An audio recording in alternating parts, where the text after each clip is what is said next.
Assalamualaikum warahmatullahi wabarakatuh. Nama saya Arif Mulia, NIM 2310418006, kelas F1 konversi, mata kuliah untuk manajemen perbankan dengan dosen Ibu Rikola Dewi Rawa, SEMM. Berikut adalah tugas untuk UAS pada semester 4 ini. Yang pertama, jelaskan secara detail langkah-langkah dalam proses penilaian kredit yang dilakukan oleh bank. Yang pertama, proses penilaian kredit yang dilakukan oleh bank bertujuan untuk menilai kelayakan peminjam atau kreditur dalam menerima pinjaman. Berikut adalah langkah-langkah detail dalam proses penilaian kredit tersebut. Yang pertama adalah pengajuan permohonan kredit. Calon debitur tentunya mengajukan permohonan kredit dengan mengisi formulir yang disediakan oleh pihak bank. Kemudian menyiapkan dokumen pendukung seperti identitas diri, laporan keuangan, slip gaji atau laporan keuangan usaha, dan dokumen agunan jika ada yang harus disertakan.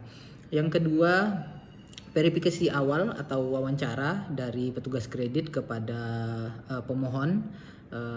Melakukan wawancara dengan calon debitur atau pemohon untuk mendapatkan informasi tambahan dan mengklarifikasi data yang sudah diberikan.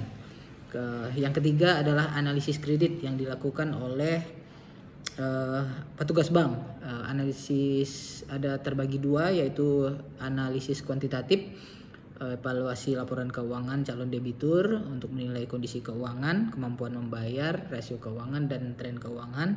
Kemudian analisis kualitatif, menilai karakter dan reputasi calon debitur, termasuk riwayat kredit sebelumnya, stabilitas pekerjaan, dan tujuan penggunaan kredit. Kemudian yang keempat, penilaian agunan. Jika kredit memerlukan agunan, bank akan melakukan penilaian atas nilai pasar agunan tersebut. Kemudian penilaian ini biasa dilakukan oleh petugas bank, petugas internal atau dari independen. Terus yang kelima yaitu penilaian resiko. Analisis resiko meliputi identifikasi potensi risiko seperti risiko likuiditas, risiko pasar, dan risiko kredit. Dan bank menggunakan model penilaian risiko atau skor kredit untuk membantu menilai tingkat risiko calon debitur.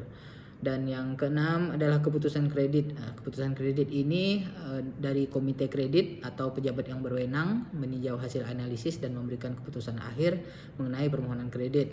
Kemudian keputusan ini berupa persetujuan, penolakan, atau persetujuan dengan syarat tambahan.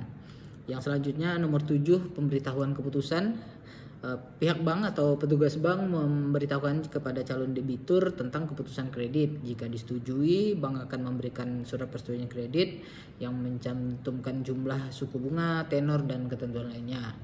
Kemudian penandatanganan perjanjian kredit.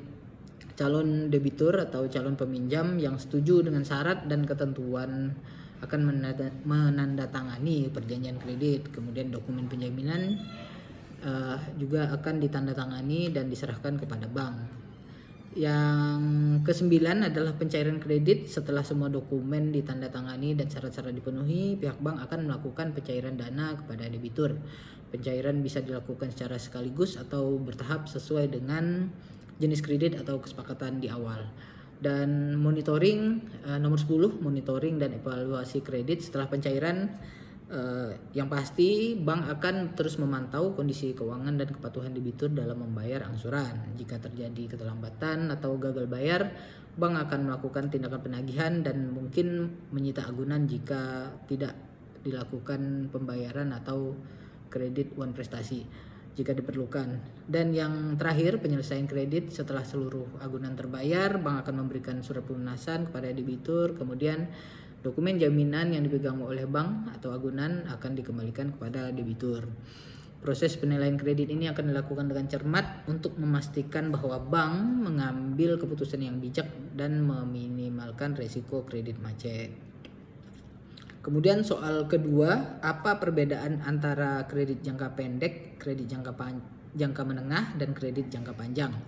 Nah, ada 3 jenis kredit. Kredit dikategorikan kredit jangka pendek. Durasinya biasanya kurang dari 1 tahun. Tujuannya digunakan untuk kebutuhan modal kerja atau kebutuhan sementara seperti pembelian inventaris, pembayaran gaji atau keperluan operasional sehari-hari. Kemudian yang kedua, kredit jangka menengah, durasinya biasanya antara 1 hingga 5 tahun. Tujuannya digunakan untuk pembelian aset tetap yang tidak terlalu mahal seperti peralatan atau mesin, pengembangan usaha atau pembiayaan proyek yang membutuhkan waktu beberapa tahun atau beberapa bulan untuk diselesaikan. Dan yang ketiga, kredit jangka panjang, durasinya biasanya lebih dari 5 tahun. Tujuannya digunakan untuk investasi jangka panjang seperti pembelian properti, pembangunan pabrik, proyek infrastruktur, atau pembiayaan pendidikan jangka panjang. Kemudian untuk soal nomor 3, apa saja faktor-faktor yang diperhatikan dalam penilaian kredit oleh bank? Nah, faktor yang paling utama untuk penilaian kredit di bank adalah ada 5C, yaitu karakter, capacity, capital, collateral, dan condition. Itu adalah faktor utama atau pondasi pihak bank dalam menilai suatu kredit. Kemudian untuk soal nomor 4, apa yang termasuk dalam laporan keuangan tahunan sebuah bank dan bagaimana mereka berbeda dari laporan keuangan perusahaan non keuangan. Nah, untuk soal nomor 4 ini, laporan keuangan tahunan sebuah bank mencakup beberapa komponen utama yang mirip dengan laporan keuangan perusahaan non keuangan. Namun ada perbedaan signifikan terkait dengan karakteristik operasional dan regulasi khusus sektor perbankan. Komponen laporan keuangan tahunan bank itu ada beberapa. Yang pertama itu laporan posisi keuangan atau neraca. Yang kedua itu laporan laba rugi atau income statement. Yang ketiga laporan arus kas, cash flow statement. Dan yang keempat laporan perubahan ekuitas, statement of change in equity. Dan yang kelima adalah catatan atas laporan keuangan, notes of the financial statement.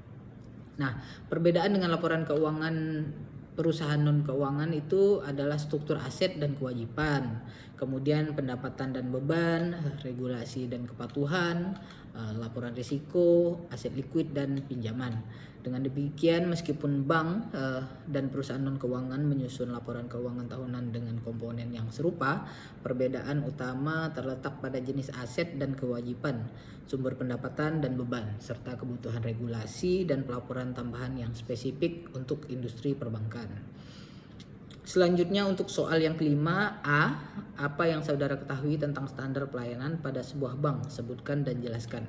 Nah, standar pelayanan pada sebuah bank mengacu pada serangkaian prinsip, pedoman, dan prosedur yang dirancang untuk memastikan bahwa nasabah menerima layanan yang berkualitas tinggi, konsisten, dan sesuai dengan harapan mereka.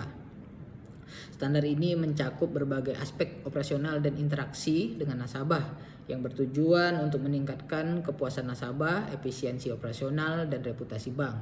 Ada beberapa elemen utama dari standar pelayanan pada sebuah bank. Yang pertama adalah kecepatan pelayanan, kedua kualitas pelayanan, yang ketiga keterbukaan dan transparansi, yang keempat keamanan dan kerahasiaan.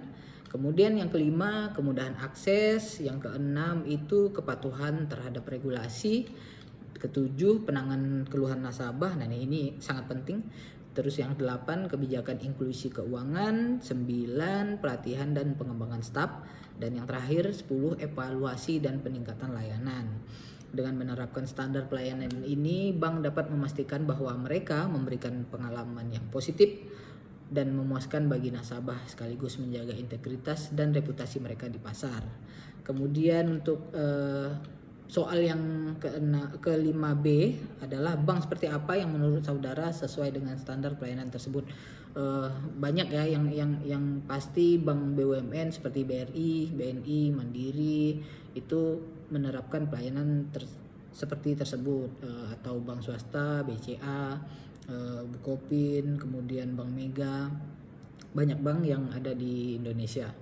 Dan untuk soal yang terakhir nomor 6, bagaimana regulasi perbankan dapat mempengaruhi strategi manajemen risiko di dalam bank.